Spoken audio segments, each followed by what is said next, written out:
Hi friends, I am Shantanu Nikha, ex chief manager bank of Baroda and financial consultant proprietor Kutch consultancy. का topic है tax on dividend income.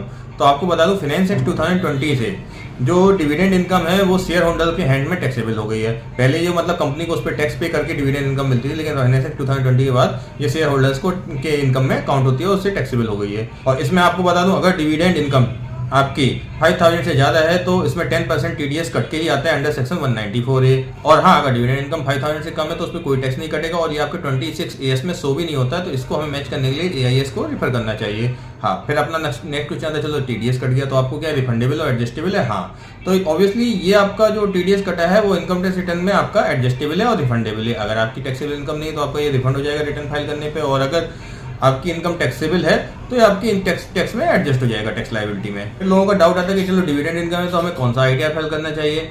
तो आपको clearly बता दूं, अगर आप सैलरीड है तो आप ITR 1 में भी dividend income as other sources file कर सकते हैं।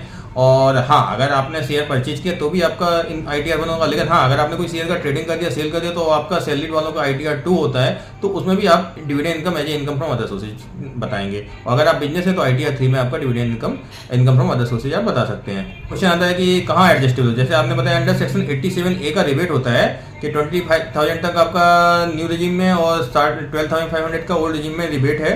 तो मीन्स आपकी income up to 5 lakh on old regime और income up to 7 lakh in new regime जो रिबेट मिलता है उसमें भी आपकी डिविडेंड इनकम एडजस्टेबल है। हाँ, फिर बात करेंगे क्या डिविडेंड इनकम के सामने हम कोई एक्सपेंसेस का डिडक्शन ले सकते हैं? तो बिल्कुल नहीं भाई, हमारे कोई भी टाइप का डिडक्शन अलाउ नहीं है, ना सैलरी का ना रेट। हाँ, एक डिडक्शन अलाउ है, इंटरेस्ट ऑन लोन। लेकिन वो लोन कौन सा होना चाहिए? जो आपने लोन स्पेसिफिकली शेयर परचेज करने के लिए लोन लिया है तो उसका इंटरेस्ट हमें डिडक्ट मिलेगा। लेकिन हाँ, उसकी भी कैपिंग है कि भाई लोन आपने बहुत ज्यादा ले लिया, डिविडेंड इनकम नहीं, आप एक्सपेंसिव काटो, तो आपकी डिविडेंड इनकम का 20% से ज्यादा लोन का इंटरेस्ट आप एक्सपेंसिव में भी नहीं ले सकते हैं। डिविडेंड इनकम है तो इसके सामने अगर आपको दूसरे डिडक्शन आप लेते हैं ATC के, तो वो सब अलाउ होते हैं। फिर आता है कि हम जैसे बैंक में डिक्लेरेशन देते हैं 15G 15H का, तो क्या हम वो डिविडेंड इनकम में भी टीडीएस बचाने के लिए दे सकते हैं? हाँ, आप बिल्कुल दे सकते हैं। अपनी AMC या कंपनी को आप 15G 15H सबमिट कर सकते हैं आपके एज के अकॉर्डिंग।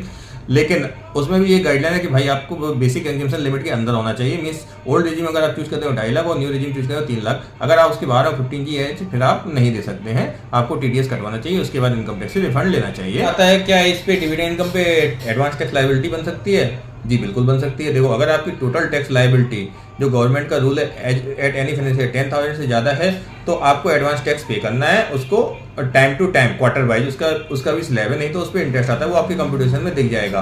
तो अगर आपकी एडवांस टैक्स लायबिलिटी 10,000 से ज्यादा है तो भी आपको एडवांस टैक्स ही भरना पड़ेगा, ये नहीं कि बाद में हम टैक्स भरेंगे, अदरवाइज उस पर इंटरेस्ट आएगा। तो ये था हमारा video tax liability on dividend income पर। तो हमारे कच्छ कंसल्टेंसी द्वारा भी इनकम टैक्स रिलेटेड कंसल्टेंसी दी जाए तो आप मुझे भी कांटेक्ट कर सकते हैं। इनकम टैक्स रिटर्न फाइलिंग भी हमारे यहाँ प्रोफेशनल वे फाइल किया है, तो आप मुझे कांटेक्ट कर सकते हैं। डिटेल डिस्कशन दी हुई है।